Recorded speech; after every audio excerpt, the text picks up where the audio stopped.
Alright, so what is good YouTube? It's your boy LegendaryEA and we are back here for another video, and we're talking about Obi Toppin in today's video. So if you guys enjoy it, like it up, of course subscribe, turn on your post notifications, and follow me on Twitter at LegendaryEA. As you guys know, I've already made a bunch of videos talking about other prospects in the 2020 NBA draft, so check out those videos as well. But like I said before, man, we're here to talk about Obi Toppin, the 6'9", 220 forward coming out of Dayton. Now, obviously, Obi Toppin had himself an amazing season this past year. He actually won Player of the Year. He averaged 20 points per game, nearly 8 rebounds per game, while shooting 63% from the field.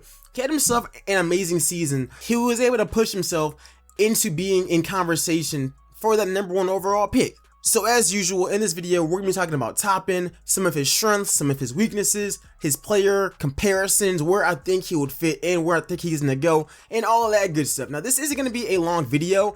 I've actually made some videos where I included him in there, which is why I really held off on doing this, because people have been asking me to do it. But I talked about him a little bit in my Warriors video, and I bring him up in a lot of my other videos as well. But I was like, you know what, let me just make this and just dedicate it to him. So as far as his strengths go, Obi Toppin is extremely athletic. He's probably one of the most explosive players in this entire draft, and he just happens to be a big man. He's also one of the best screen setters in this draft, and he's also really just strong in general. Another good reason for him being projected as going this high, it really just comes down to he got better the 2 years he was in college. He really showed that he can be better. Literally, if you look at last season, he wasn't that good at all. Like, he wasn't projected to even be a first round pick, and now him playing his second season, he was able to work his way into being a top 3 draft pick. And I think his work ethic is literally one of his strengths.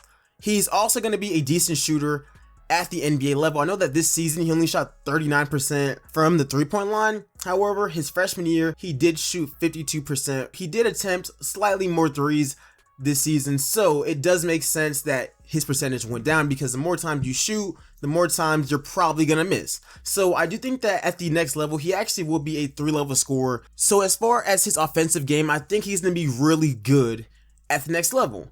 A big question for him is his defense, because yes, he does project to actually be a really good rim protector at the next level. Since he's playing power forward and he's really athletic, he will be tasked on sometimes guarding the perimeter, and that's something that he does not really, like, he hasn't really been good at doing that.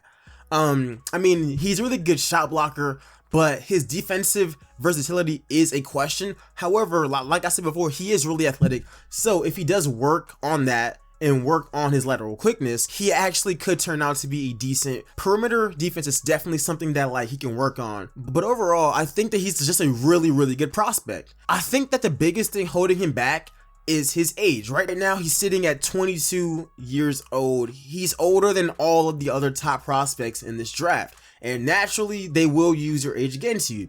LaMelo's 19, Anthony Edwards is 19, James Wiseman is 19, I think Denny is 18 or 19. As far as all of the players projected to actually go in this year's top 5, Obi Toppin is actually the oldest. Another thing that can also be used against him is his potential. I don't think that he has the highest ceiling in this draft at all. Matter of fact, I can name off at least 5 to 6 players that definitely, off the rip, have more potential.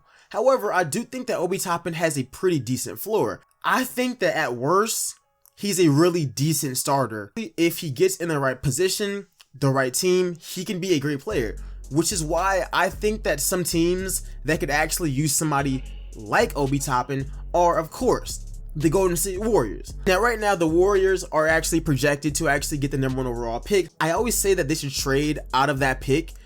And literally, if I was the Warriors, I'd be looking at James Wiseman as my #1 option. And if he's not there, Obi Toppin, mainly because he can also be used as an offensive weapon, as well as set a lot of screens. I also believe that he could actually fit very well in the Warriors system, because it's more team oriented. So I do think that he can work with the Warriors. Another team like the Minnesota Timberwolves, yes, they already have Cat, and Cat is their center. However, D'Angelo Russell is somebody who is literally an all-star off of running the pick and roll offense.